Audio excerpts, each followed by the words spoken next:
안녕하세요. 승리한 사가족 여러분, 오늘은 누가복음 9장 1절에서 17절까지의 말씀입니다. 누가복음의 29번째 강좌로 예수님은 누구신가 세 번째 위임 사용하심이란 제목의 말씀입니다. 승리한 삶은 말씀 중심 예배 중심의 성경 전문 교사를 양성하기 위해서 만들어진 성경 공부 교재입니다. 승리한 삶은 2017년 2월 누가복음 7장에서 21장까지의 말씀을 함께 묵상하고 있습니다. 승리한 삶은 발행이신 박열 목사님의 구속사로 조망한 성경 연속 강해집을 통해서 편집이 되어 있습니다. 작년 2016년 12월에 창세기 1, 2, 3권이 출간이 되었음을 알려드립니다. 저희들 전체 구조를 통해서는 누가복음의 말씀이 어떤 내용을 우리에게 전해주고 있는지, 하나님께서 우리에게 예수님에 대해서 어떻게 증언하고 계시고, 이 증언들을 위해서 준비된 사람들이 서로의 증언들을 통해서 예수님에 대한 믿음과 예수님을 전하는 사역이 어떻게 확장되고 있는지를 봤습니다. 그리고 나서 예수님께서 우리의 믿음을 세우시기에 일하시는 모습을 우리가 계속해서 확인하고 있고, 앞으로 예수님께서 가르쳐 주시는 천국 복음에 대해서 우리가 계속 보게 될 것입니다. 자, 앞에서 잠깐 말씀드렸던 것은 우리가 지역적인 부분으로 먼저 나누고 있습니다. 물론 갈릴리에서의 활동과 예루살렘으로 올라가는 길의 활동과 예루살렘에서의 활동으로 나눠져 있고, 지금은 현재 갈릴리에서 활동하는 부분에 대해서 우리가 말씀을 나누고 있는데, 이번 주 부분은 예수님께서 예수님에 대해서 알려주시고 예수님의 신성과 인성을 알려주시고 그 신성과 인성에 반응하게 하시고 예수님을 인정하고 의지하는 것이 믿음의 바른 행위이고, 이 믿음의 바른 행위는 이제 어디로 확장되고 있는지 우리가 오늘 말씀을 통해서 보게 됩니다. 자, 그래서 오늘 말씀을 보면은 이제 세 번째로 예수님은 누구신가, 세 번째로 위임하심, 사용하심에 대해서 보고 있습니다. 우리가 믿음을 성장이 된다는 것은 하나님의 일꾼으로서의 삶을 산다는 것입니다. 하나님의 기준과 동일한 삶을 사는 것이죠. 그것은 예수 그리스도의 제자로서의 삶을 사는 것입니다. 그렇다면 예수님은 이 제자를 세우셔서 무슨 일을 하시고 이 제자들을 통해서 어떤 하나님의 역사를 우리에게 경험케 하시냐를 통해서 우리의 믿음이 우리가 바르게 반응하는 것이 어떤 역사에 쓰임 받는지를 통해서 이 구속의 은혜를 오늘도 살펴보고자 합니다. 자, 누가복음 9장 1절로 17절입니다. 예수께서 12제자를 불러 모으사 모든 귀신을 제어하며 병을 고치는 능력과 권위를 주시고, 자 보십시오. 예수님께서 그 12제자들에게 지금 무엇을 주시고 있어요? 모든 귀신을 제어하고 병을 고치는 능력과 권위를 주시고, 이것이 무엇입니까? 바로 8장에서 예수님께서 보여주셨던 바로 그 모습이에요. 우리가 예수님을 전할 때 예수님께서 하시던 그 일, 예수님이 하시던 그 일이 뭐였어요? 천국 복음을 전하는 것이었어요. 이 복음을 전하는데 필요한 능력을 하나님께서 주신 대로 허락해 주신다는 겁니다. 그래서 무엇하러 보냈는지 2절에 더 구체적으로 나와 있죠. 하나님 나라를 전파하며, 분명한 것은 하나님 나라를 전파하기 위해서 보내신 거고, 무엇을 하시냐면 앓는 자를 고치려 하려고 내보내시니라. 회복을 위해서, 평안을 위해서 그들을 내보내는 거예요. 내보낼 때 무슨 명령을 하십니까? 이르시되 여행을 위해서 아무것도 가지지 말라. 지팡이나 배낭이나 양식이나 돈이나 두벌옷을 가지지 말며 어느 집에 들어가든지 거기서 머물다가 거기서 떠나라. 자, 지금 3절을 볼 때 이 선교 사역에 대해서 얘기를 하면서 이 부분은 여러 가지 면에서 해석이 있고 가르침이 있어요. 그 모든 것이 맞아요. 하지만 우리가 본래 더 근본적인 부분에 포커스를 맞춰서 보면은 무엇을 볼 수 있냐면 5절의 관계를 통해서 3, 4절, 1, 2절과 5절의 관계를 통해서 3, 4절을 보면 더욱더 분명하게 그 의미가 드러나는 겁니다. 자, 5절을 보면 누구든지 너희를 영접하지 않아오던 그 성을 떠날 때 너희 발에 먼지를 떨어버리며 그들에게 증거를 삼으라 하시니라. 자, 지금 예수님께서는 지금 제자들을 무엇하러 보내요? 하나님 나라를 전파하러 보내요. 하나님의 복음을 전파하러 보내요. 예수님을 전하러 보내요. 그러면 우리가 가서 하는 일에 집중해야 되고 가장 중요시 여겨야 되는 게 뭐냐면 바로 예수님을 전하는 거예요. 하지만 그 예수님을 전하는데 어떤 반응이 나타나요? 5절입니다. 영접하지 아니하는 자들이 나타나요. 근데 그 영접하지 않는 자들이 나타날 때 무엇을 하라는 거예요? 발에 먼지를 떨어버려서 그들에게 증거를 삼으라 하시니라. 그것이 그곳을 떠나면서 예수 그리스도에 대한 복음의 확장이 일어났을 때 그 다음 마을로 떠나서 계속 예수 그리스도의 복음을 전하는데 집중하게 하시려는 예수님의 조치인 것을 우리가 이미 앞부분의 선교 훈련에서 봤어요. 그렇다면 이 검소한 삶을 가르치시는 이유는, 목적은 무엇이냐면, 우리의 윤리적인 면도 있지만 우리의 목적이 무엇에서 떠나지 말라는 걸 가르쳐 주는 건가요? 바로 예수님이 말씀하시고 명령하신 천국 복음을, 즉 예수 그리스도를 전하는데 집중하고 있으라는 거예요. 그러니까 이것은 단순히 우리가 이 목적을 수행하지 않으면서도 이렇게 살면 옳은다는 그런 의미의 말씀이 아니에요. 우리가 무엇을 위해서 이러한 삶도 기꺼이 감수할 수 있냐는 거예요. 우리의 모든 삶의 목표가 무엇을 향해서 가야 된다는 거예요. 예수 그리스도의 복음을 향해서 가야 된다는 거예요. 그것을 위해서 하나님께서 때로는 우리에게 주시는 거, 우리에게 걷어가시는 거, 우리에게 허락하신 거, 우리에게 금지하신 것들은 부수적인 거라는 거예요. 부수적인 거라는 거예요. 이것을 통해서 하나님께서, 예수님께서 분명히 이루시도록 약속해 주신 것은 뭐라는 거예요? 바로 복음의 확장이라는 거예요. 다른 것을 볼 필요가 없다는 거예요. 복음의 확장만 보면 된다는 거예요. 그것이 증거가 된다는 거예요. 자, 그래서 6절에 보면은 제자들이 나가 각 마을로 두루 다니며 곳곳에서 복음을 전하며 병을 고치더라. 이 일이 이루어진다는 거예요. 이 일이 이루어진다는 거예요.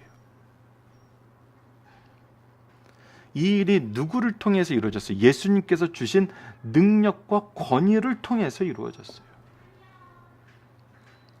능력은 하나님께서 주신 능력이고, 권위는 말씀의 권위예요. 즉 하나님의 권위예요. 이것은 어떻게 할 때 바르게 되냐면 예수님을 바로 전할 때 바로 되는 거예요. 우리가 다른 일을 통해서는 이것이 이루어질 수 없어요.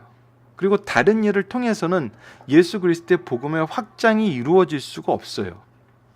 그렇기 때문에 우리는 역으로 예수 그리스도의 복음의 확장을 보면서, 약한 자들이 치료받는 것을 보면서 무엇을 봐요?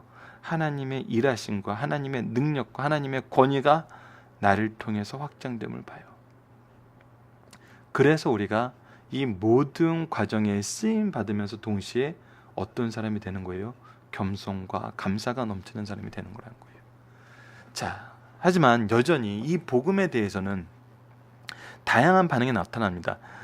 이 분봉한 헤로데에 대해서 여기서 나타나고 있어요. 이 모든 일을 듣고 심히 당황한 이는 어떤 사람은 요한이 죽은 자 가운데서 살아났다 하며, 어떤 사람은 엘리야가 나타났다고 하며, 또 어떤 사람은 옛 선지자 한 사람이 다시 살아났다고 함이라.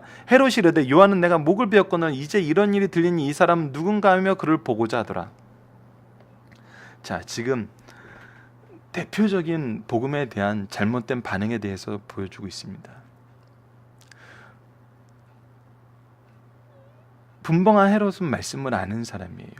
유대를 다스리기 위해서 말씀에 대한 지식이 있는 사람이에요. 그리고 예수 그리스도에 대한 행적에 대해서 소식을 듣고 있는 사람이에요. 더 나아가서는 예수 그리스도를 전하는 세례 요한에 대해서 알고 직접 죽인 사람이에요. 근데 이 사람이 반응하는 것은 무엇이냐면, 복음에 대한 반응, 하나님 나라에 대한 반응이 아니라 나의 위치에 의해서, 나의 배경에 의해서, 나의 기준에 의해서 예수 그리스도가 조율되고 있다는 거예요. 항상 내가 센터에 있다는 거예요.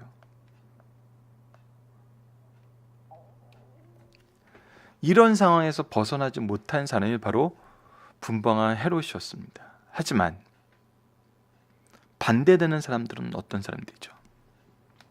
무리가 알고, 자, 사도들이 돌아와 자기들이 행한 모든 것을 예수께 여쭈니 데리고 따로 벳사다란 고을로 떠나가셨으나, 이제 사도들이 행한 모든 것을 제자들이 나가서 6절의 이 일을 10절에서 보고를 하고 이제 예수님께서 이들을 데리고 따로 벳세다라는 곳으로 떠나가셨지만 제자들의 이 복음 선포는 무엇을 가져왔냐면 무리가 알고 따라오는 이 사건을 가져와요.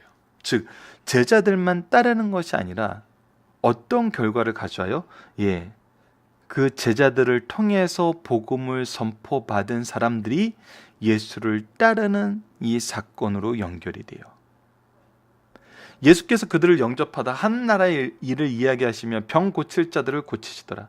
그래서 예수님은 그들에게 또 친히 무엇을 하세요? 하나님 나라의 일을 얘기하고 그들의 병을 고쳐주세요. 그들을 회복시켜주세요. 그들의 회복을 통해서 이제 무엇을 그들이 경험하게 되냐면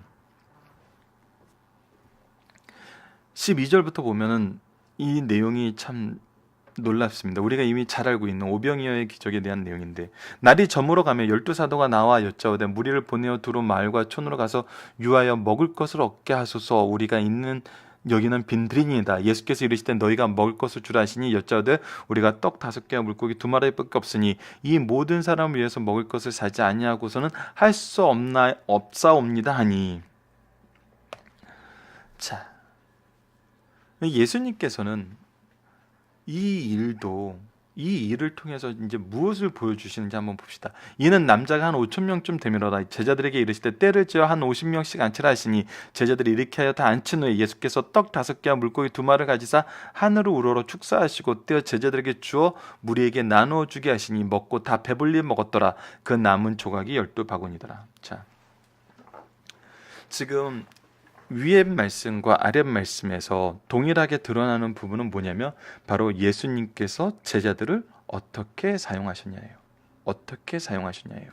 첫 번째는 예수 그리스도께서 병 고치는 능력과 권위를, 모든 귀신을 제어하고 병을 고치는 그 하나님의 능력과 권위를 주심으로써 복음을 선포하게 하셨어요.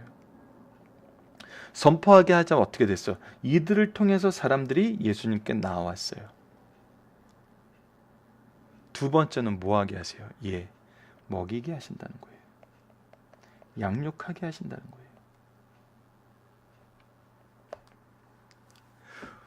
바로 제자들을 통해서 부르게 하시고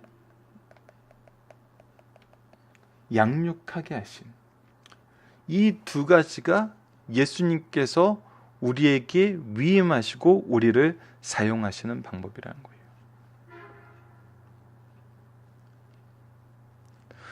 우리가 제자됨으로써 예수님께 쓰임받는다 그랬을 때 항상 이 두 부분을 우리가 함께 묵상하고 함께 연결해서 봐야 된다는 거죠. 우리를 통해서 부르시고 우리를 통해서 먹이시는 하나님. 예수님은 우리를 그렇게 사용하신다는 거예요. 결국 우리가 그리스도 안에서 누군가를 그리스도께로 이끈다는 것은 그들에게 하나님의 말씀과 하나님의 위로와 치료하심을 경험하게 하고 이들의 필요를 채워주는 하나님의 공급의 통로가 된다는 겁니다. 이것이 우리의 신앙의 공간인 가정과 교회에서 얼마나 놀랍게 일어나는지 여러분 다시 한번 돌아보세요. 내가 가장으로서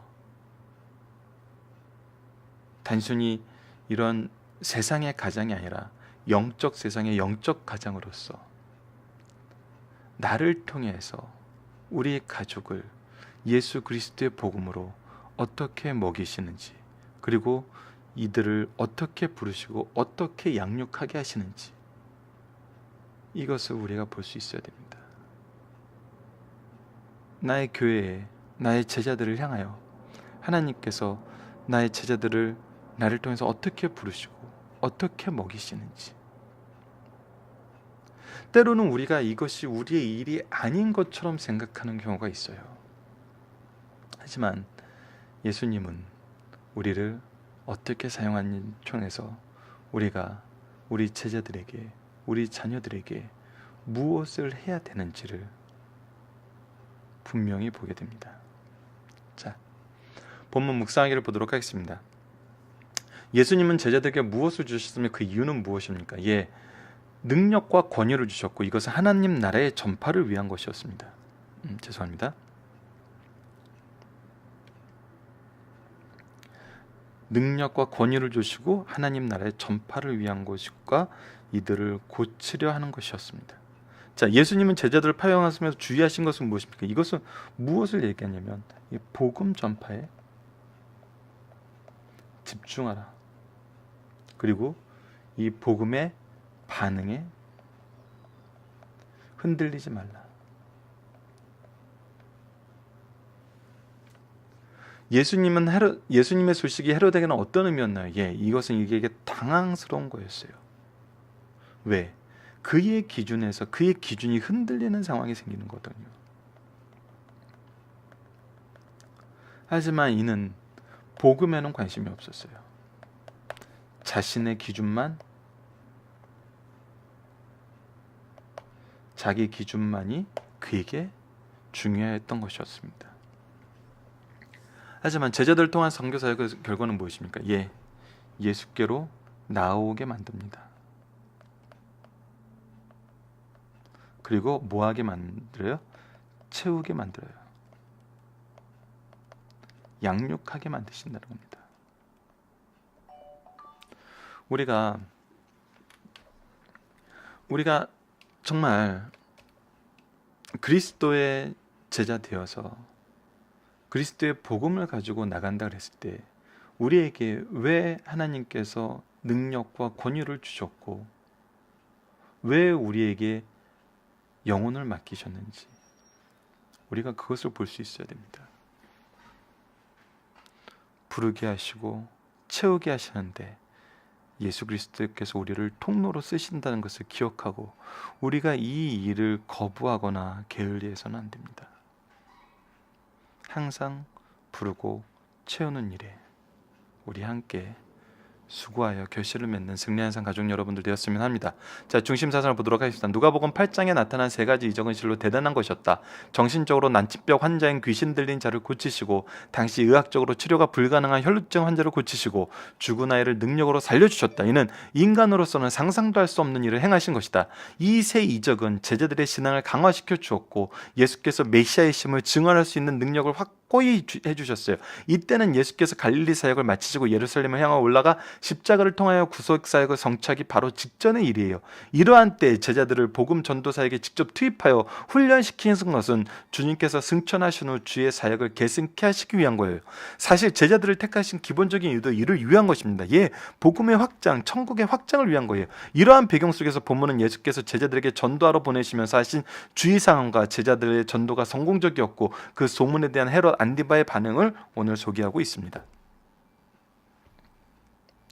자, 중심상을 보도록 하겠습니다. 주의 일꾼들은 소박한 생활을 습관화하며 가진 바를 만족하게 여겨야 된다는 것입니다.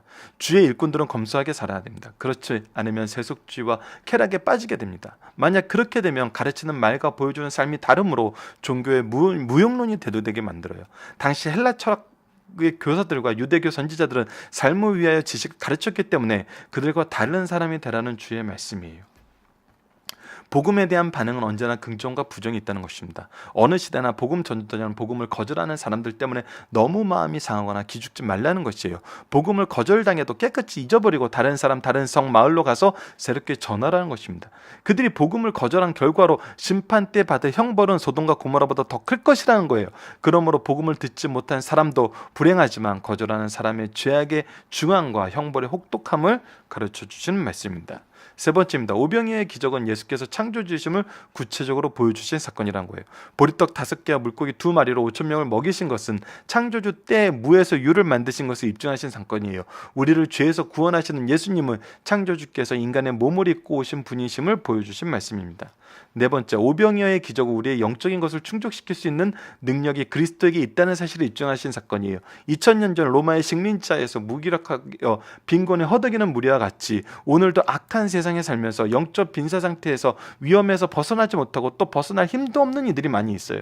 이때 2000년 전 벳세다 들녘에서 우리를 먹이신 우리 주님께서 오늘 우리의 필요도 충족시켜 주신다는 사실을 가르쳐 주시는 말씀입니다. 다섯 번째, 나의 것이 내게 있을 때는 내게도 부족하나 주의 손 위에 올려주면 모두에게 축복이 된다는 것입니다. 내가 가진 것이 나의 손에 있을 때는 부족하여 나의 욕구도 충족시킬 수 없어요. 그러나 그것이 예수님의 손에 옮겨져 축복의 대상이 될 때 나와 이웃의 필요를 충분하게 채우고도 남게 된다는 거예요. 어린아이가 가진 보리떡 5개와 물고기 2마리를 주께 바쳐 큰 역사의 기본이 된 것 같이 나의 삶의 모든 것을 주께 바쳐 주님께서 쓰시는 축복의 대상이 될 때 이 시대에 큰 역사를 이루는 원동력이 될 수 있다는 사실을 가르쳐 줍니다. 살펴보기 정답은 여러분 카페를 통해서 확인해 주시고요. 적용하기 문제를 보도록 하겠습니다. 예수님께서는 제자를 세우시고 능력을 주시고 파송하심으로써 예수께로 사람들이 나오게 하십니다. 그리고 다시 그를 통해서 제자들을 훈련시키는 것을 볼 수 있습니다. 이것을 통해 우리의 신앙 교육의 방법을 점검해 봅시다. 자, 우리는 때로는 부르지 않고 오기를 원하고 온 사람들을 양육하려 하지 않는 경우가 있어요. 하지만 하나님은 우리를 통해서 영혼을 부르시고 우리를 통해서 그들의 필요를 채우십니다. 성경 전문 교사가 됐다는 것은 하나님이 일하시는 통로가 됐다는 거예요. 우리에게 영혼을 부르고 양육하는 일에 대한 예외 조항은 있을 수가 없어요. 우리가 무엇 때문에 그것을 예외 조항으로 삼는지를 살펴봐야 되고, 우리가 때로는 이것이 싫어서 다른 일을 하려는 것은 아닌지 스스로 점검해 봐야 되고, 이것을 외면하는 그런 신앙을 가르쳐서는 안 됩니다. 우리는 우리를 통해서 부르시고 우리를 통해서 일하시고 우리를 통해서 채우시는 예수님의 부르심과 예수님의 사용하심에 쓰임받는 그리스도의 도구가 되었으면 합니다. 말씀을 기초로 기도하기를 통해서 마치겠습니다. 하나님, 끊임없이 우리를 연단시키시고 우리로 하여금 마지막 때까지 주님을 향한 믿음과 진리의 풍요로움을 경험하게 하심을 감사합니다. 우리가 항상 주께 인도하시는 대로 순종하며 따라가게 하여 주시고 우리의 방법과 생각보다는 하나님의 생각과 그 생각을 이루시는 하나님의 능력을 신뢰하는 주님의 제자들이 되게 하여 주소서. 예수님 이름으로 기도드립니다. 아멘.